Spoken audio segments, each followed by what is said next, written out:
قاسمی دامت برکاتہم میں گزارش کرتا ہوں ڈائج پہ تشریف لائے۔ آئیے حضرات، وقت بہت کم ہے اور ہمارے فہرست مقررے کے بہت طویل ہے، اس لیے میں گزارش کرتا ہوں مقرر حضرات سے کہ زیادہ سے زیادہ 5 سے 7 منٹ میں اپنی بات کو رکھیں۔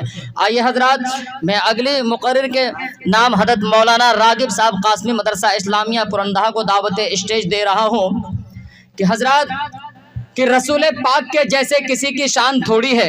حضرت مولانا محفوظ الرحمان صاحب ندوی دامت برکاتہم، ان کی محنت کا یہ ثمرہ ہے کہ آج ہم اور آپ اس جگہ پہ جمع ہوئے ہیں۔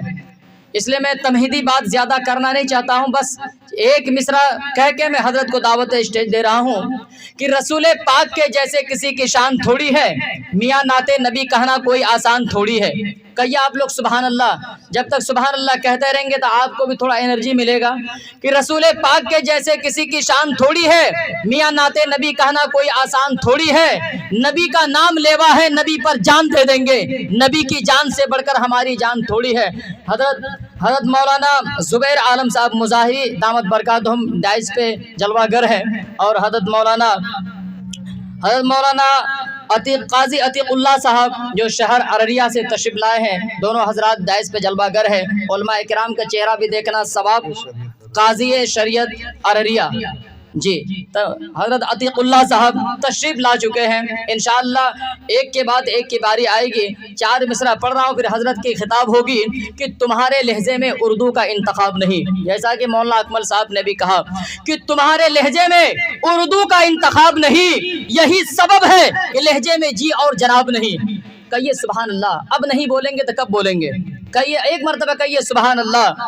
جب تک سبحان اللہ آپ نہیں کہیں گے تو ہمارا تو عادت ہی یہی ہے کہ میں بلاتا رہوں گا کہ تمہارے لہجے میں اردو کا انتخاب نہیں، یہی سبب ہے کہ لہجے میں جی اور جناب نہیں۔ وہ ہمیں مٹانے کی ضد میں یہ بھی سبق بھول گیا، چراغ بوجھتے پھوکوں سے کوئی آفتاب نہیں۔ مولانا راغب صاحب مائک پر۔ بسم اللہ الرحمن الرحیم وبہ نستعین، اما بعد۔ قال النبی صلی اللہ علیہ وسلم طلب العلم فریضۃ علی کل مسلم، او کما قال علیہ الصلاۃ والسلام۔ تعلیم سے آتی ہے اقوام میں بیداری، تعلیم سے آتی ہے اقوام میں بیداری، ہے علم کے پنجے میں شمشیر جہانداری۔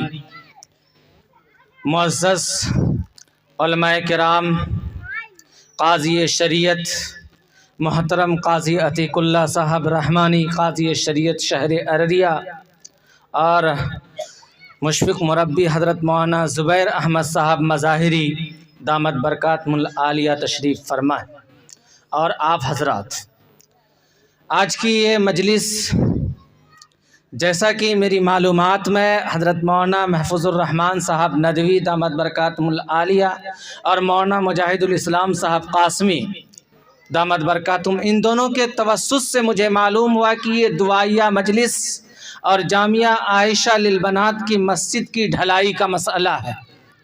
سامعین کرام، میں نے آقا مدنی صلی اللہ علیہ وسلم کی ایک روایت پڑھی، اور اسی کے ذیل میں نے ایک علامہ اقبال کا شعر پڑھا۔ اللہ کے رسول نے ایک فرما دیا ڈائریکٹ کہ ہر مسلمان کے اوپر علم حاصل کرنا فرض ہے۔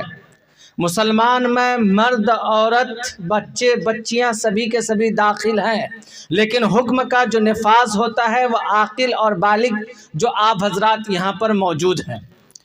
اللہ کے رسول صلی اللہ علیہ وسلم نے فرمایا کہ علم کا حاصل کرنا ہر مسلمان پر فرض ہے۔ تو سوال یہ ہے کہ جب فرض اللہ کے رسول نے قرار دیا تو اس کی کوئی صورت تو ہوگی، کوئی شکل تو ہوگی، کوئی طریقہ تو ہوگا، کوئی اسکول تو ہوں گے، کوئی مدرسہ تو ہوگا، کوئی مہد تو ہوگا۔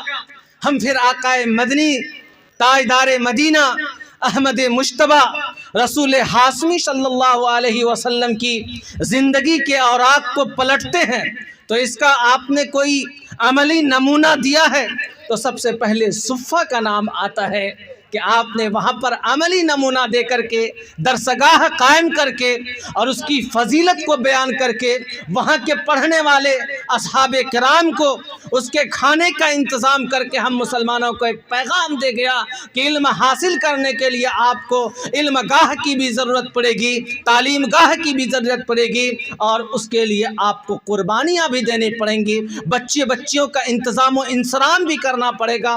اسی انتظام کو، اسی سنت رسول کو، اسی سنت صحابہ کو زندہ کرنے کے لیے ہم اور آپ یہاں لوگ اکٹھا ہوئے۔ یقیناً دین کے تئیں بیداری، دین سے تعلق، دین سے جذبہ، دین سے جڑاؤ، دین سے لگاؤ اسی قوم کا ہو سکتا ہے، اسی افراد کا ہو سکتا ہے، اسی فرد کا ہو سکتا ہے جس کے اندر قوم کو بلند کرنے، قوم کو ترقی دینے، قوم کو ملک کے حالات سے قدم ملا کر جن کے اندر چلانے کا حوصلہ ہوگا، چلنے کا حوصلہ ہوگا، وہی تعلیم کو سکھائے گا، وہی تعلیم کے تعلق سے اپنی جان کو، اپنی مال کو وہ خرچ کرے گا۔ سر سید جو ایک بہت بڑے دانشور تھے، انہوں نے مسلم علی گڑھ یونیورسٹی کے آپ ہی اور ہماری ہی آباء و اجداد کے صدقے سے، قربانیوں سے انہوں نے اتنی بڑی مسلم علی گڑھ یونیورسٹی کی بنیاد ڈال دی۔ مدار گنج میں جامعہ عائشہ للبنات، یہ دیوار کی شکل میں دائیں جانب بائیں جانب سامنے کھڑے، اسے بھی ایک یونیورسٹی کی شکل ہم لوگ انشاءاللہ دے کر رہیں گے۔ دیں گے کہ نہیں دیں گے؟ انشاءاللہ دیں گے۔ میں اس شعر کے ساتھ میں اپنی بات ختم کروں گا کہ علم سیکھو گے تو تقدیر سنور جائے گی، علم سیکھو گے تو تقدیر سنور جائے گی، زندگی ورنہ اندھیروں میں گزر جائے گی۔ اور کسی نے کہا کہ پگھلنا علم کی خاطر مثال شمع زیبا ہے، پگھلنا علم کی خاطر مثال شمع زیبا ہے، بغیر اس کے نہیں پہچان سکتے ہم خدا کیا ہے۔ آمین وآخر الدعوان الحمدللہ رب العالمین۔